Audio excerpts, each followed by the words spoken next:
జ్యోత్స్న పారిజాతం వాళ్ళు బయట కూర్చొని మెడిటేషన్ చేస్తూ ఉంటారు. ఇంతలో కార్తీక్ పారిజాతం దగ్గరికి వచ్చి, ఏంటి పారు, ఎప్పుడూ లేనిది ఈరోజు మెడిటేషన్ చేస్తున్నావు అని చెప్పేసి అయితే అడుగుతూ ఉంటాడు.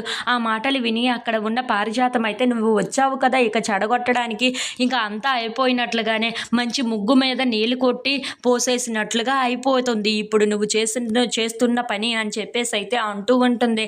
ఆ మాటలు విని అక్కడ ఉన్న శివనారాయణ అయితే పారిజాతం దగ్గరికి వచ్చి, పోలిక బాగానే పోల్చావు, కానీ వాడు చెడగొట్టింది ముగ్గుని కాదు, అక్కడ ఉన్న చెత్తని వేరు చేస్తాడు అని చెప్పేసి అయితే అంటూ ఉంటాడు. ఆ మాటలు విని అక్కడ ఉన్న పారిజాతం అయితే, మీరు కూడా వచ్చారా అని చెప్పేసి అయితే అంటూ శివనారాయణ వైపు చూస్తూ ఉంటుంది. ఇంతలో అక్కడ ఉన్న పారిజాతం మాత్రం, అలా కాదండి, కొంచెం మనసులో గుబులుగా ఉంటే, ఏదో ఇబ్బందిగా అనిపిస్తే ఇలా మెడిటేషన్ చేస్తే పోతుందని చెప్పి ఇలా బయటకు వచ్చి చేస్తున్నాను అంతే అని చెప్పేసి అయితే అంటూ ఉంటుంది.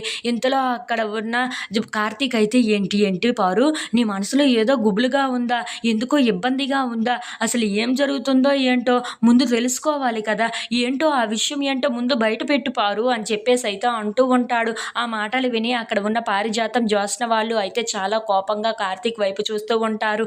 ఇంతలో అక్కడ ఉన్న కార్తీక్ మాత్రం, అవును, నీకు ఏ ఇబ్బంది ఉన్నా మేము ఉన్నాం కదా, అయినా నేను మీ డ్రైవర్ని కదా, ఆ మాత్రమైనా సహాయం చేయనా ఏంట, నీకు ఏ ఇబ్బంది ఉన్నా సరే నాకు చెప్పు, ఇట్టే తేల్చేస్తాను అని చెప్పేసి అయితే అంటూ ఉంటాడు. అలా మనసులో పెట్టుకుంటూ ఉంటే నీ ఆరోగ్యమే పారవుతుంది, అసలు ఏంటి నీ కొడుకు కోసమేనా నీకు ఆందోళన అని చెప్పేసి అయితే అంటూ ఉంటాడు. ఆ మాటలు విని అక్కడ ఉన్న జ్యోత్స్న పారిజాతం వాళ్ళు అయితే ఒక్కసారిగా షాక్ అయిపోతూ ఉంటారు. ఏంటి వీడు ఇప్పుడు నిజం బయట పెడతాడా ఏంటా అని చెప్పేసి అయితే అనుకుంటూ అలా కార్తీక్ వైపు అయితే చూస్తూ ఉండిపోతారు. ఇంతలో అక్కడ ఉన్న పారిజాతం మాత్రం, అదేమీ లేదు లేరా, నేనేదో కొంచెం ప్రశాంతంగా ఉందామని ఇలా మెడిటేషన్ చేసుకుంటున్నాను, నువ్వు వచ్చావు కదా ఇక పాడైపోయినట్లుగా నేను వెళ్తున్నాను అని చెప్పేసి అయితే అక్కడి నుండి లెగిచి వెళ్ళిపోతూ ఉంటుంది.